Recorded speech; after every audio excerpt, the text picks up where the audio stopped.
Welcome to the show, and I'm glad you're here because today you will hear from my guest, former NBA player and coach Sidney Moncrief. Since his retirement, he's published about a dozen books. Today, we're going to discuss his latest book, in which he explains the principles of living your best life now. I encourage you to stay right here to hear his wisdom about one of the tools you can use to live your best life now. So before I ask Sidney to join us, I invite you to join me in about a 1-minute centering exercise. It's actually a mindful exercise to prepare our mind and heart to be present and receptive during this time. And what I have for you today is a 5 senses check-in. It's only, like I said, it's only going to take about a minute, and it's been also referred to as a 5-4-3-2-1 technique. So during stressful times, you can use your senses to calm yourself down. So let's try it, okay? So I'm going to ask you to either close your eyes or lower your gaze and just take a nice deep breath in through your nose and then out through your mouth. And so first, we're going to begin with sight. So I'd like you to look around. Oh, you got to open your eyes now. Look around to find 5 things that you can see and either say them mentally or say them out loud. So you can say, I see my dog. I see the kitchen table. I see the sun shining. I see the snow falling. So those, you have your 5 things that you've seen and said. Now we're going to focus on the sense of touch. And so beware of your body and think of 4 things you can feel right now and say them out loud or think about them. So you might say, I feel my fuzzy blanket. I feel a warm sweatshirt. Or I feel the air from the fan or the heater on my face. Next, we're going to do listening. So think of 3 things you can hear right now and say them out loud or think about them. So you may hear music, or I hear the wind. I hear cars outside. What do you hear? Okay, we have 2 more. Next is smell. So say out loud or think about 2 things you can smell at this moment, okay, right now. So you may smell a candle burning, maybe breakfast time. You can smell bacon, muffins. Maybe you're doing laundry and you can feel or smell the scent of fresh laundry. Okay? And the last one is say out loud 1 thing you can taste or your favorite thing to taste. So you might be having a French vanilla iced coffee or warm coffee. My favorite is I love to taste pizza. Okay. All right. Now take a nice deep breath in through your nose and out through your mouth as we end this mindful exercise. So for those viewers who are just joining us, I am Dr. Paulina Van. I'm the author of Regala Healing, a collection of 100 healing poems. And I am the host of this show, The Poetry of Healing, and we just completed a centering exercise using all 5 of our senses, which gets us out of our head where anxiety tends to live and into the present moment. Because during this episode, we will explore a simple tool you can use to enrich all aspects of your life. You are just in time to meet our guests, and I'd like to welcome to the show my friend, former professional athlete, coach, now a leader in the motivational arena, and a renowned author, Sidney Moncrief. Hi, Sidney. Hello, how are you doing, Paula? I'm great. How are you doing today? I feel great. I feel more relaxed and stress-free after that exercise. Matter of fact, I copied 5, 4, 3, 2, 1 to use. Oh, okay. All right. Well, I'm just blown away the fact that you have embraced mindfulness, but we're going to get to that later. Right now, I know the viewers are anxious to um, have you introduce yourself and whatever you would like to share. And I ask you not to be too humble because you have a lot of accolades and that they're really inspiring for others. Okay. Yes, you're right. I have a lot on my plate, and I have so many introductions that I can use. Matter of fact, I have at least 3 bios that I send out to people based on what the audience might be. Mm-hmm. So I would just say I'm just a good old country boy from Little Rock, Arkansas, that's been blessed to have a ton of experiences, be it pro basketball, automotive retailing, starting companies, having a family. I'm just a normal person, just a regular guy that's very, I guess, focused and motivated to live my best life now. That's what's really important, is just living my best life and impacting people. Mm-hmm. And I'm just so happy I have the opportunity to be on your show to talk to your guests. Well, see, I knew you were going to be humble, so I'm going to bring this one up. Tell us about this time. Well, if you can see the date, it's amazing how long ago it was. I was telling someone I was watching a game on TV last night. 2 nights ago. It was Arkansas Razorbacks versus Texas A&M. My number is hanging in the rafters at Bud Walton Arena as one of the 4 numbers retired. And they mentioned my name and a little bit about my background. I'm thinking, how long ago did I play college basketball? It was so long ago. That's 1978. Yeah. Texas Longhorns, Arkansas Razorbacks. And it was just when we were starting to ascend to be one of the top programs in the country. And I remember the game. I remember stealing the ball and going down. I had a knee issue. My knees were hurting a lot. And when I went up for that dunk, I remember exploding and my knee giving out just ever so slightly because of the pain. But the guy caught the photograph. He caught the essence of the photograph as if I was really jumping extremely high and dunking the basketball. The reality was that it was not one of my best dunks, but it was captured in the right light. So if you look at the picture, you're at hip length. I mean, hip. You're parallel to the other player's hip. So that's quite a few feet off the ground, isn't it? Well, if you're on the floor shooting up, it can make it appear like it's quite a few feet. But what really intrigues me about this photograph, this is funny. I used to use deodorant that would fall off when I would sweat. So if you look real closely, you'll see a little bit of foam white deodorant under my arms. But the expression on my face is what really sticks out. Because if you're going to be successful in life, doesn't matter what you're doing, there needs to be a sense of urgency and intensity that you live your life. And that's what's showing on my face, is the intensity of scoring this basket with deodorant coming out of my underarms. Okay, so I'll take it down. Let me find it and take your deodorant underarms down. See, viewers, you are in for some real talk for this episode because Sidney does not hold back. So, if you can just review, and again, because it's inspirational. I mean, you were the defensive player of the year. How many? The first one, and how many times? And 2 times defensive player of the year.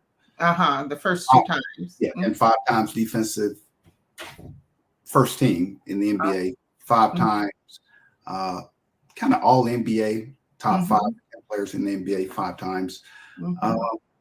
Just very consistent. I think the thing that impresses me the most about my career is I remember setting out, Paula, to be consistent. That was one goal I had, be consistently good at what I did. And I wasn't, I'm not being modest, I wasn't a Michael Jordan or Magic or Larry Bird. However, night in and night out, the team could always depend on me giving them consistent play and effort. So I'm very pleased with my basketball career based on the consistency in which I played the game. And remind the viewers what position you played? I was a shooting guard for the Milwaukee Bucks for 10 years. I retired. That's a funny story. I retired, and then I came back after I retired for 1 year and played for the Atlanta Hawks. And so it was very interesting because sometimes you're in a rut in life and you don't realize you're in a rut until you do something different. When you do something different, you're going to discover, you know what, I missed what I did, or you're going to discover, hey, I don't miss what I did. I'm very pleased with what I'm doing. And in my case, I felt being a professional athlete that your career won't be very long compared to most people that might work 30, 40 years in a company with an entity.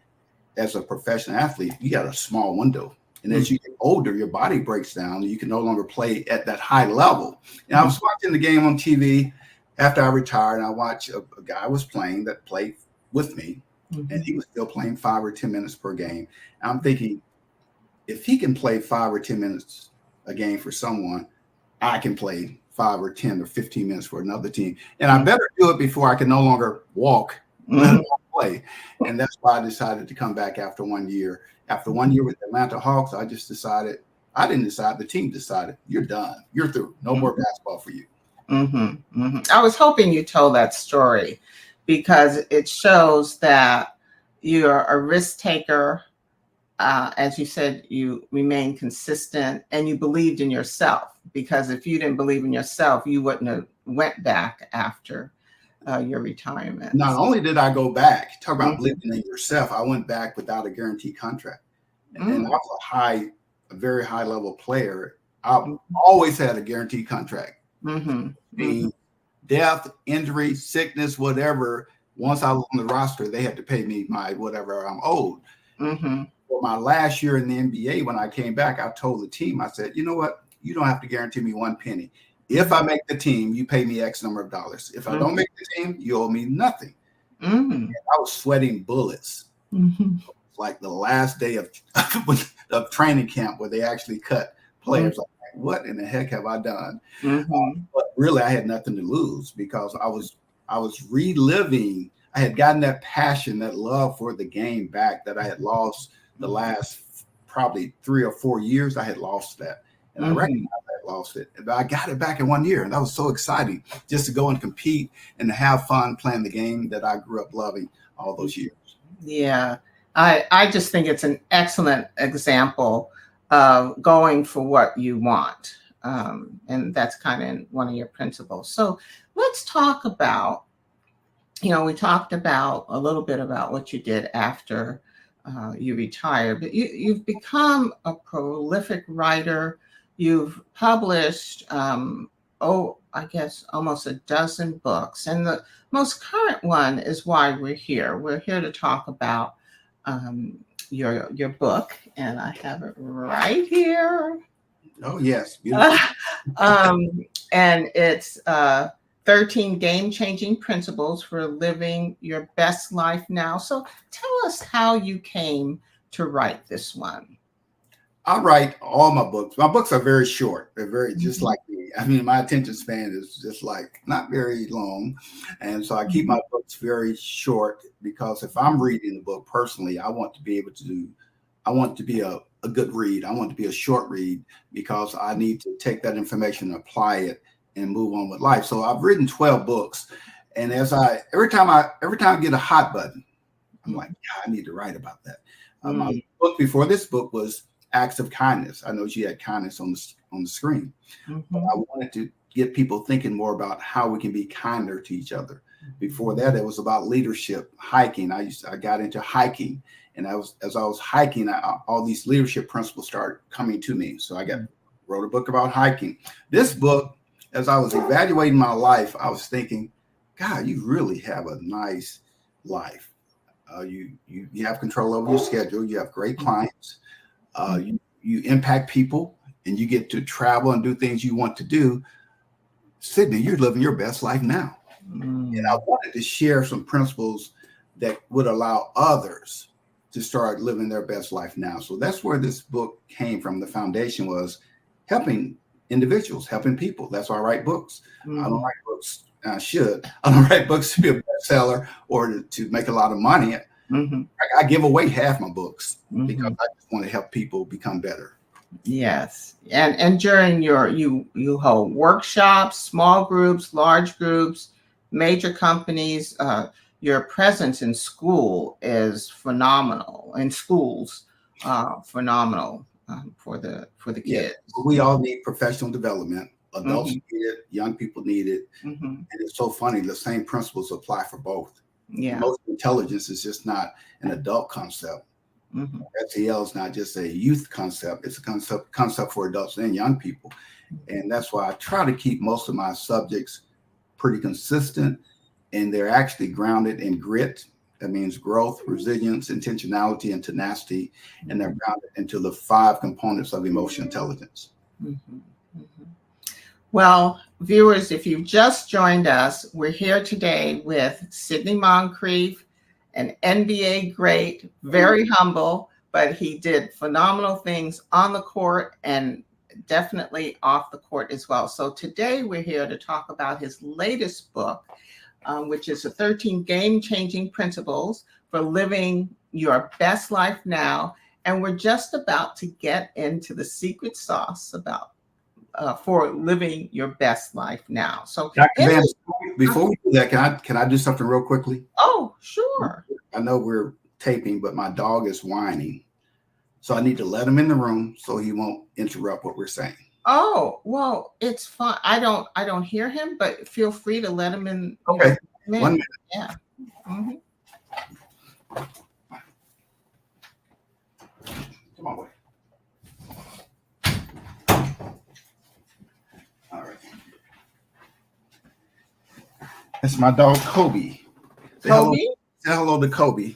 Let's see him. Oh, he's beautiful. Yeah, he's a beautiful dog. Say hello. Hi. Oh, he wants to be part of this too. Yeah.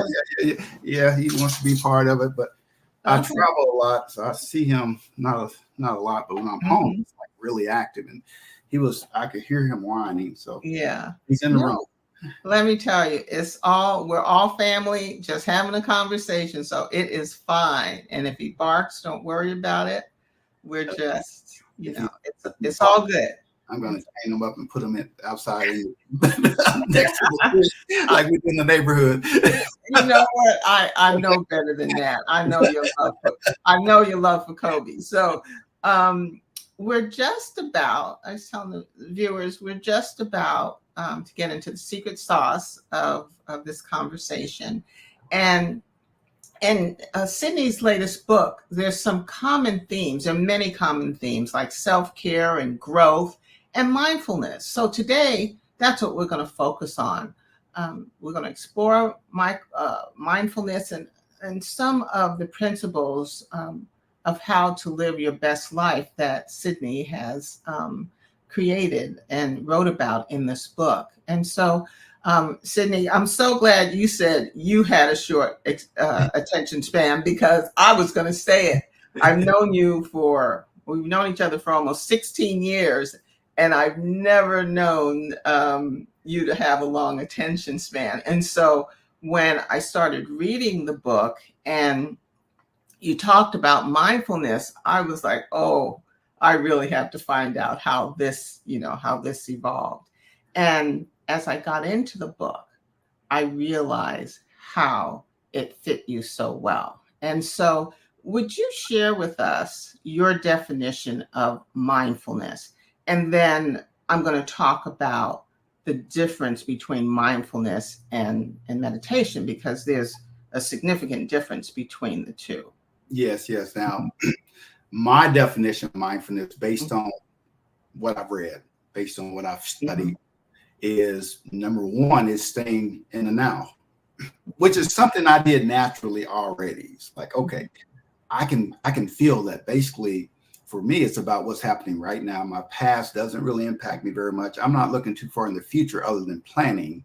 I'm very task oriented and dealing with now. My emotions right now, my focus right now. So that part was naturally me. The second part, though, was not naturally me about mindfulness, which is for some people the first part, which is understanding how you're feeling and processing information, understanding what's going on around you, what's going on inside of you, and what's going on with the other person you're engaging with at all times. Mm-hmm. That part I didn't get, but the more I studied, the more I read it, the more I realized it's something I needed to do. And what it has done for me, Paula, it has really helped relationships with me. Mm-hmm. I was pretty much a person that, bottom line person, wasn't really processing how someone else was feeling when I was having the conversation, wasn't really internalizing how I was feeling because I knew how I was feeling. I was a little bit concerned about what was around me because that's how I am, but I wasn't really in tune to what's going on with that other person at the time of the conversation. And that is where I've improved so much, and it's helped my relationships, it's helped how I view people. And so the mindfulness concept was in the book because I use it a lot when I do my workshops, when I talk to people, and I understand the power of it since I'm using it.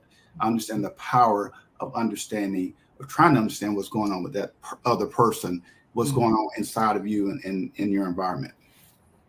That is a beautiful definition of mindfulness. It's practical and anyone could relate to it.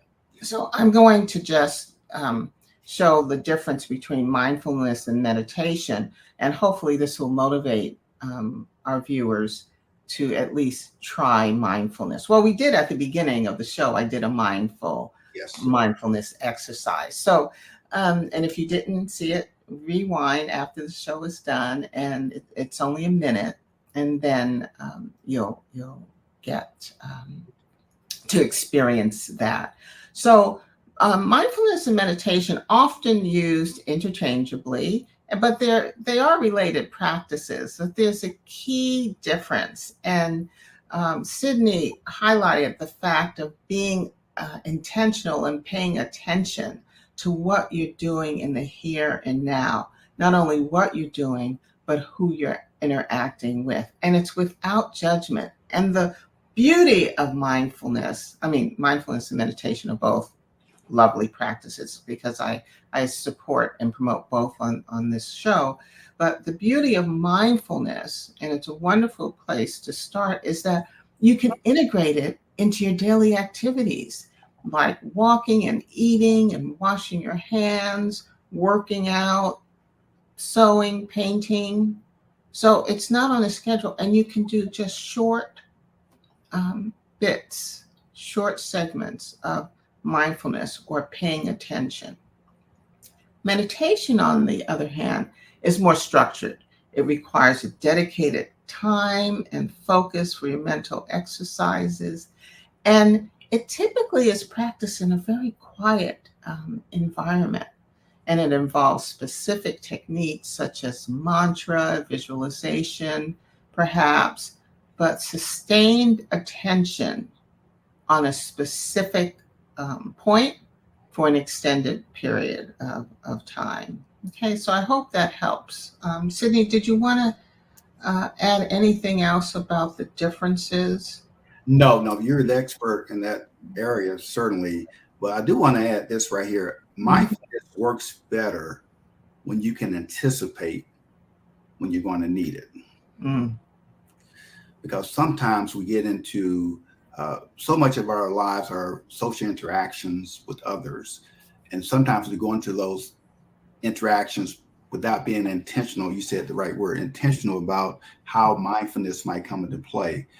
And what I find is once I anticipate how that person is going to feel, once I anticipate the environment, once I anticipate how this conversation or interaction is going to make me feel, I can better prepare myself for that engagement with whoever, be it a group or an individual. And you become more effective and you become more relaxed when you're interacting with someone. Excellent. And I'm not an expert. I'm just a practitioner that brings people along. You're an expert. Okay. All right. Well, I'm going to receive that right now. Yeah, definitely. Yeah. Okay. All right. So let's talk about, I wish we could talk about all the principles in your book, but I chose 3 or 4, and I I'd ask you to talk about the principle and then how mindfulness helps to kind of reverse that. So the first one is my favorite. Well, they're all good, but this one I loved the title, and it's "Say Goodbye to Fake Friends and Hello to True Friends." So can you talk a little bit about what you were thinking around that and how mindfulness can kind of remedy that situation? Yeah, when I created that thought, it was based on what causes people not to live their best life now. And a lot of times it's the stress and anxiety over them feeling like they're less than what they should be. Where do you get that from? Either someone is telling you that, or you're on social media and you're seeing it. You're seeing it all the time. You're just seeing that everything that you do. And that's why you should be on social media. I'm not a big social media person. Doesn't mean you shouldn't be on there. But if you're on there, you need to have the discipline to understand what you see in someone else's life, taking these grand vacations and having this great success. The concept of mindfulness comes in for me is I am where I am right now. If I start projecting where I would like to be based on what other people are doing, it's going to take me off track from where I need to just continue to build my business or build my personal relationships. So I need to, from that standpoint, I stay in the now. Stay in the now. The friends that I have, Dr. Van, are just real friends. I remember the first time Facebook became such a big trend. I was talking to a young lady, and she said it was a famous person, and she said, "Well, yeah, that's my friend." I'm like, "Oh, that's your friend?" Well, they're not really my friend. They're my Facebook friend. And a lot of times we have relationships that are based on people being not really our friends, they're associates, or they're our Facebook friends. The concept of mindfulness tells us we need to process that as such and deal with that person based on that information. You don't deal with them like you're really your friend when you know that there's not a real relationship there, that person doesn't really know you, they don't really care about you. Sometimes you read advice from people, even advice by me, and they don't know who I am. They might see a quote or something that I've read or written, but I don't really know their situation. I don't know them personally. And I think we get in trouble when we don't do the distinction of who's my real friend and who's my fake friend. I have very few fake friends. In fact, I have zero, because I just don't deal with people that I don't feel fits what I consider a friend. And So go ahead. And then as we live longer, I hate to say that like you. Okay, now we're not talking about age. Yeah, in me, the discernment becomes such a big issue, because now we can easily detect who wants what, who's really trying to get an angle, who's been intentional about going in a certain direction that we really don't want to go in. We can detect those things quicker and just cut it, just move on with our lives.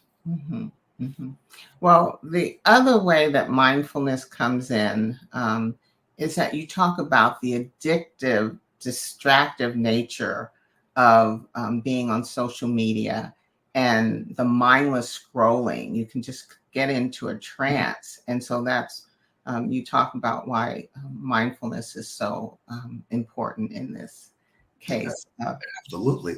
Just think, because remember, whatever we're looking at in social media or even on the internet, they're going to feed us more of that. And to me, mindfulness comes in when sometimes I'm guilty. I get a feed for something I'm really interested in, and then I see something else that distracts me, and then I just keep going. And mindfulness tells me to, Sidney, why are you doing this? Or you're really on this thread too long. You need to get off this and start moving in a different direction. And that's what, otherwise your mind would just continue to be taken by the power of that information that you're getting fed. And if you don't have that awareness of, nah, this is not what I want to be doing right now, I need to go on and do what I intend to do that's going to make me more successful. And that's where mindfulness comes in, because if you practice on a regular basis, and again, just small bits of mindfulness, you train your mind to be in the present moment. Now, we're not saying you live in the present moment 24 hours a day. You know, you won't get anything done, but you know when to navigate that to that. So the big takeaway about saying bye to fake friends and hello to true friends, I believe you said, was to cultivate real connections, real connections, real relationships. Mm-hmm. And those are going to always be relationships that's going to benefit not only you, but also the other person. To me, that's a true friend, where it's just not a one-sided relationship, nor it's not based on prestige. It's not based on how much money they have, not based on, I mean, people they know. It's based on you having something in common with that other individual, and you want to assist each other in living their best life now, and they want you to live your best life now. Mm-hmm. It's an obvious thing that you see with real friends. Mm-hmm. Okay, let's go on to another one of your principles, another favorite, and that is say goodbye to the past and hello to the present. Tell us how mindfulness helps. That's one of those concepts that's really easy to say, and I'm normally very careful when I deal with that issue with people, when you're just talking to them or you're doing a seminar or a workshop, because the level of trauma in individuals is so varied, right? And sometimes most time it goes beyond just the obvious. Is something deeper there. But in general, what I have to learn, and Paula, you know this, is everyone's not me. Thank God. You know, we all have our own demons, our own burdens to carry. We have our history, our past, our secrets, and all those things are going on. But the bottom line is, at some point, the concept of mindfulness will just encourage you to stay right here. When your mind starts drifting back on things that people have done to hurt you, or the trauma that you suffered, that's real. Can't take that away. Mindfulness causes us, or me, to say, okay, you need to keep this right here, and just work on what's in front of you. Don't look back too much. I've had so many successes, so many failures in my life. And the beauty of me is, a failure to me is just like success. You just forget about it. You keep moving on. It's like in basketball. I really have to. It's always about, people say, what's important is your next shot in basketball. Did you make that? Did you make that last shot? It's not important the shot you made last week, or you say you're gonna make shots next week. Is right now. That's the beauty of basketball and sports. It's about, what have you done for me now? Yeah. And that's, to me, that's a very important concept when you talk about putting your past behind you and staying in the now. And so, would you mind sharing one of your failures? Oh, yes. When I left the NBA and I had a automotive dealership, I had a dealership for probably 17 years or so, and I wasn't a great manager. I was a very good entrepreneur. In other words, I could take a concept, develop it, get it going, but I wasn't a manager. I wasn't a person that had the patience to manage the day in and day out parts of a business. That's why I only have one employee. It's just me. I can manage me, but I didn't have, I didn't have patience with other people. And so I had a dealership that failed. We just ran out of money, and it was a huge failure after years of doing well. And throughout the course of that, I had maybe 3 career changes. I had a divorce. I had to file bankruptcy. I had all this stuff going on, and people would look at me and they would say, I can't even tell anything that's going on in your life. And I'm like, well, it really isn't. Life is happening. Bad things have happened. I didn't go into all this with them, because pretty much I like to keep my thoughts positive. But all that was happening, but no one, if they just saw me, they did not see the stress or strain anywhere in my body or my face or my demeanor, or how I interact with people. And guess what? I didn't really feel it. You're amazing at that. I don't know what's going on inside of you, but I know outside, no matter how the world is in disarray or how the situation is in disarray, you keep it together. Yeah, and it's not anything fake. It's not anything that I can just point to and pat myself on the back. That's just who I am. And I always like to see that there's going to be a positive outcome, somehow, some way. And I always look back also of all the good things I've done, all the times I had a ton of money, all the times my company stuff have done well. I didn't moan about that, right? So why should I moan about when things fall apart? Because I'm going to say this word. The word is confidence. Say it one more time. The word is confidence. I just had the confidence that I could do something and create something that it was going to be okay. Would it be like it was? Probably not. Would it be to the point where I could live my best life now? Yeah, I could do that. I had confidence that I could do that, which made it a lot easier for me to go through what I went through. Thank you. I really appreciate you sharing that, and the fact that being in the here and now is so neutralizing, comforting, reassuring, because you can't, you have regrets in the past. And like you said, some folks, and I know I've been through a lot of trauma, you can't discount it, but you can't change it. So being in the here and now and intentional is very important and can be very satisfying. So yeah, it takes stress off. Yeah. We're human. We're human beings. We're going to make mistakes. We're going to have successes. We're going to have failures. And all that matters is really how we process and deal with those issues. Nothing's permanent.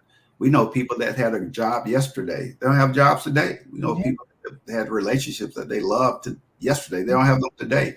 Life evolves in such a way that it's going to always throw us something that we're at bat, ready for that fastball, right? And throws us a curve. So that's how life is. We have to just be ready for that and adapt to it. Absolutely. So I just want to say, for those viewers who have just joined us, today on this episode, my guest is Sidney Moncrief, and he has written his latest book. Is about, you think I'd have the title memorized, but I don't have it memorized. I know you don't.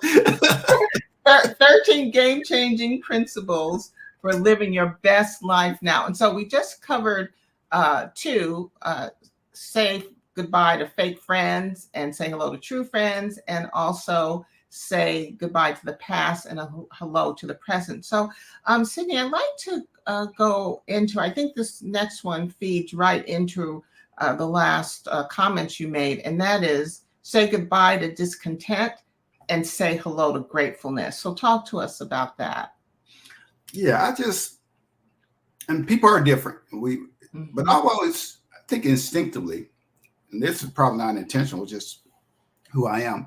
I've always just appreciated things that has happened in my life, good things, and I always revert back when something bad happens, of things that have been very good that have happened year in, year out, and you just take those for granted, like it's a given. That's how life is going to be, but it's not a given. But when you start looking at those as not being a given, then you have a great appreciation, and you're more grateful for the positive things that have happened or that, quote, will happen in your life. And you're not really as focused on the woe is me concept of all the things that are going wrong in your life. That's also part of the concept of mindfulness. That's also as a mindset. And I want to add to that. I'm going to ask you a question because I know I'm the host now. Okay. All right. You got it. It's not a trick question, but we have a mantra statement with my company, grit. Grit is just embedded in everything that I do, and that's growth, resilience, intentionality, and tenacity. And as most people, when you have companies, you're always looking to do better. So my theme for 2024 was grit. And I said, well, how can I expand on grit? And I decided to steal from the rise and grind concept. People say rise and grind. That's a concept that's been out for a while. And I like, you want to get up and just do great things and just get on your grind. When I started processing that, number one, I had to say, well, what's the definition of grind? Because when you ask people what does grind mean, sometimes you get a negative answer to that, especially if they're generation X or Z. It's going to definitely be negative about too much work and too much effort and not self-care and all the things that goes with grind. So I said, okay, grind is going to be important with grit. and resilience and grind. So I said, how does resilience and persistence differ? Right? Because on the surface, they seem the same, but they're not the same. So I went to my new girlfriend, which is Maya, OpenAI, and she's true. She'll be really reliable for you. She doesn't talk back. She does everything I asked her to do without any talk. She just gives me the information, no heat or anything else. So, and I thought it was very interesting that those two words worked so well together, but they're different concepts, right? Yes, they're different concepts. And so when I have rise and grind as part of grit, and that's, to me, it encourages me to, when I need to do something, rise and get it done, have the persistence getting things done. And I said, well, isn't that like having the resilience to get it done? It's not. No. It's different than resilience. So I just want to share that tidbit. Resilience with the audience. Resilience is a quality that is your ability to bounce back from setbacks, and this is very important, and adapt to changing circumstances and maintain emotional strength through all that. Isn't that amazing? It is. And tell them about so you said, why am I'm blanking? You're saying resilience and persistence. So define persistence. Persistence is just, that's the work. That's the mundane task of something that you have to do every day to become successful. The persistence of making a cold call, the persistence of working on reports, persistence of getting something done. That's a day in and day out. That's the grind part of it. That's the work part of resilience that helps you to become resilient. Resilience is through persistence in anything that you do. So those are the main differences. It says persistence suggests putting consistent effort, often repetitive and challenging and boring, to achieve a specific goal. Yes. Those are excellent examples and descriptions. So what was the question for me? No question for you. Oh, okay. All right. So I'm going to ask you a question. Which one would define your life more, persistence or resilience? I would say resilience, because I've been knocked down so many times, and the confidence, and that's a quality that we share, the confidence that I have and the values that were instilled in me by my mom and my dad. There's no other choice but to be resilient. Brush yourself off, get back up, get out. I get out of my feelings and just go on to the next. Yeah, and then knowing you for 15 years, you add to that your persistence. Yes. Because persistence is like a little nagging thing, whatever. I'm not calling you a nag. It's a persistence. Okay. Now there are thousands of people that are witnessing. Well, what I am saying is, if you have a task to get it done, you're going to get it done. It doesn't matter if you irritate someone or not. Wouldn't you say that? It's like, I'm going to get this done. I'm going to get an answer to this question that I have. Yes. I'm going to have a person, this service person, come out and take care of what they should take care of. The persistence sometimes or normally separates someone from being just average to being great. Absolutely. Well, I'm so glad you brought that up and included that, because it's really, those are qualities you need to live your best life as well. So thank you for including. Yes, you're welcome. Yeah, it was. I actually had used it for something else. I was going through my notes this morning. I came across it again. I'm like, bro, if I know you're about helping people grow and become better and living in the now, living their best life now, then we should definitely understand those concepts. And the other thing I want to add, nothing to do with what we're talking about. I did a presentation on last week to a small group in Wisconsin. And I was talking about rise and grind, the grind that it takes to be successful. And this young lady, I was going around to the different tables and said, hey, everything okay? She said, well, I have a question. She was maybe 20, 25 to 30 of that generation. She said, I'm kind of confused because in your book, and she was really studying the book, you talk about being successful in the grind and working hard and getting up early. And the video I showed was basically rise and grind. It was like they were telling people this is what you need to do to be great, and involved a lot of work. And she said, and that's somewhat in conflict with self-care and all the other things that are really important in life. What should a person do? And I Great question. I said, I told her, I said, that's a great question. Tell you what, I want you to ask that question so everyone can hear it in the room. Mike, she asked a question, and I said, my philosophy has changed over the years. I used to say everyone should be great, everyone should aspire for great things, greatness, everyone should rise and grind. I don't any longer. I said, you determine how great or how successful you want to be, how much commitment you want to put in anything, and that will determine the results you get out of life. And what I have realized is the results that I might want, someone else might not want it. And that's okay. And I told them that. If you want to be average, I said, that's okay. It's really okay to have an average life. Even though we teach inspiration and motivation, people should be the best that they should be. But in theory, that's not really the case. You be as good as you want to be. And so if you want to be great, here are the things you have to do for excellence. All the things in the book, all the things that's on this video. But if you don't want those things, that's okay. I love it. You're leveling the plane that there's no, right or wrong when it comes to how you want to live your life. What is your best life? It's not what is absolutely somebody else's best life, but what is your best life? What's your best life? But don't be strolling on Instagram and Facebook and Snapchat and all those different X and see people live in a certain way because they're on the grind and you're not, and you're pissed off about it because you made the decision that's not what you want, and that's okay. But don't expect the benefits of someone that's doing all these extra things. You won't get the benefits. You're going to get the average benefit or below average benefit. But if that's what you want, that's okay with me. It's your decision. It's your call.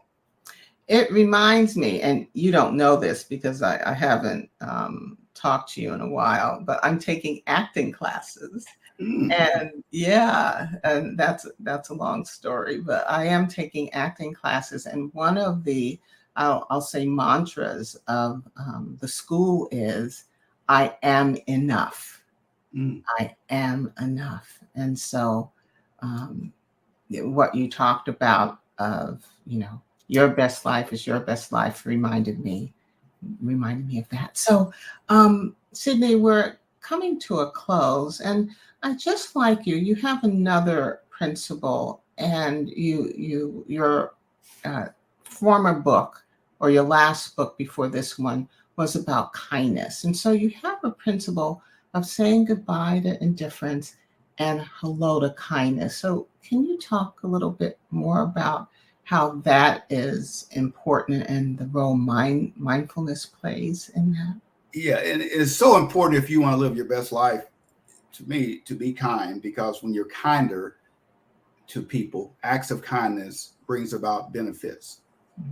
Really, acts of kindness is really being selfish, because when you're kind, you're going to get a positive return on that kindness, some tangible positive return on your kindness. But it takes mindfulness for you to be, for me at least, to be in that kind mindset. Now, I'm a giving person, so it doesn't take a lot of mindfulness for me to be generous with to people. That's natural for me.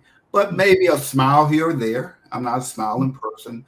Maybe a kind word when someone needs it, because I'm not always in the mind frame of feeling that other person like I should be, and mindfulness brings that about.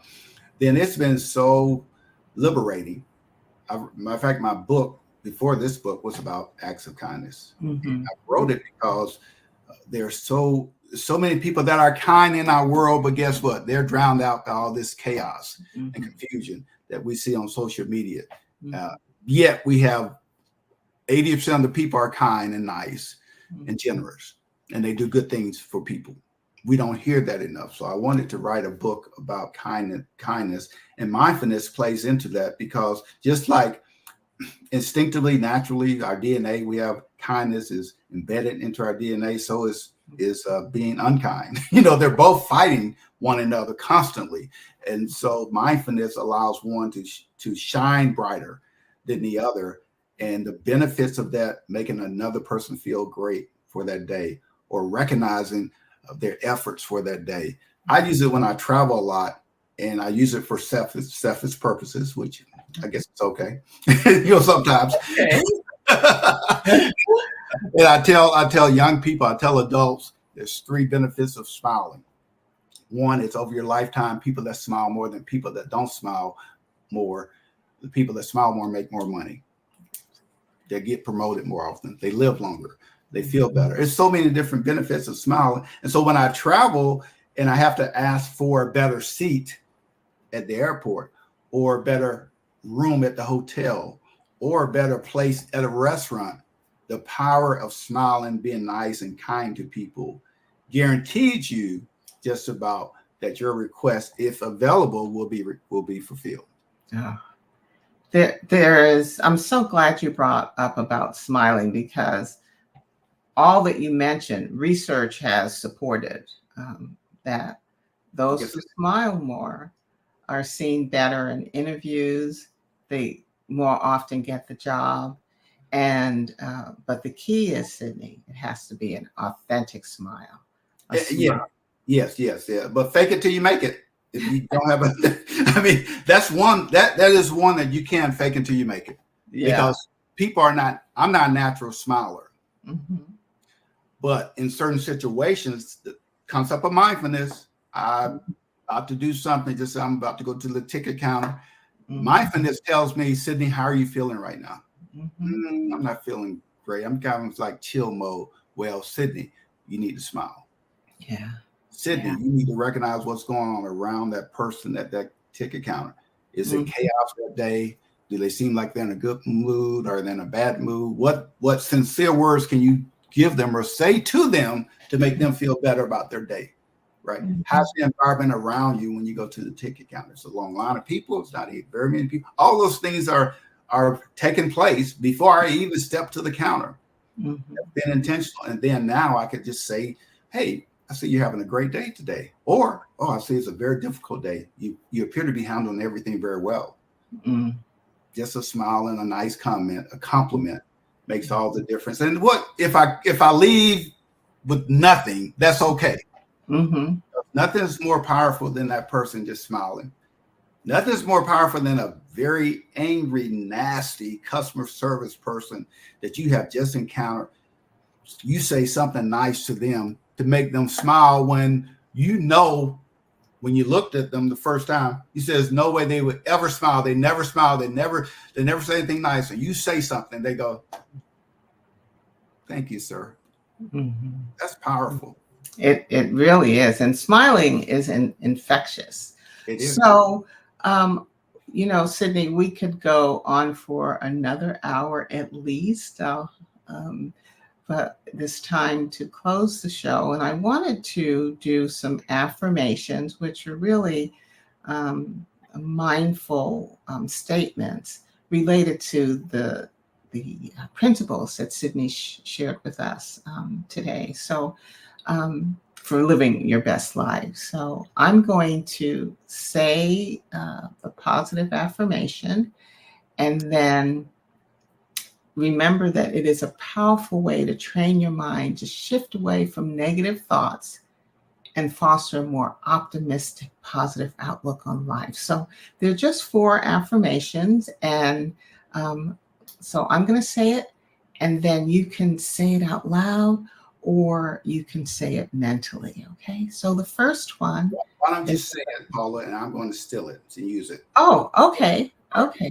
All right. So the first one is about true friends. I use social media mindfully and in moderation, prioritizing real life connections and experiences. I use social media mindfully and in moderation, prioritizing real life connections and experiences. The second one is saying hello to the present. I am not defined by my past. Each day is a new opportunity to create the life I desire. I am not defined by my past. Each day is a new opportunity to create the life I desire. The third one is about gratefulness. Every day I find joy in expressing gratitude for both the big and the small blessings that enrich my journey. Every day I find joy in expressing gratitude for both the big and small blessings that enrich my journey. And the last one is about kindness. Kindness is my language. In every interaction, I choose words and actions that uplift and inspire others. Kindness is my language. In every interaction, I choose words and actions that uplift and inspire others. Sidney, I just want to say to you, I want to thank you. And if you didn't get them all, I can send them. I can send them to you. I got it. You got it? So I just want to thank you for being with us today and inspiring us, cheering us on to learn how to live our best life, what's best for each and every one of us. So what would be, what are the last words you'd like to share with the viewers before we end today? All right, so let me go through my book real quick and get one thing I would like to say that I've forgotten that I've written. And tell me the page. Tell me the page. Okay. It's something that, yeah. It's something I was looking at this morning that here's what I want to say. Page 22 of the book, right? And I want to encourage everyone to say goodbye to procrastination and say hello to getting things done. Mm-hmm. Say goodbye to procrastination. It could be making a phone call. It could be doing a project. It could be a career change, whatever. Say goodbye to procrastination and say hello to getting things done. Well, Sidney, on that note, a great note, we're going to end this show right now. But again, I want to thank you so, so much. And at the end of the show, there'll be a slide for the viewers to be able to get your book and all the other books and resources you have. And then I'm going to drop it in the chat after the show. So viewers, go ahead. Yeah, just go to the website. Not only my books, but the workshops that we provide. It's also on the website. So I think it's nothing like being in front of people. Books are okay, but getting in front of people has power. So thank you, Dr. Van, for having me. I've thoroughly enjoyed being a part of this show. Keep healing people. I'm so glad you were here. So viewers, so Sidney, I'm going to say goodbye. Goodbye.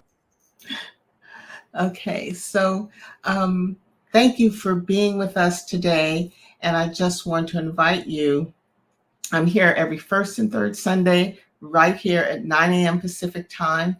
And I encourage you to like, share, and tag others so that they can get the inspiration for how each and every one of them can live their best life. And I'm sending you love and light until I see you again.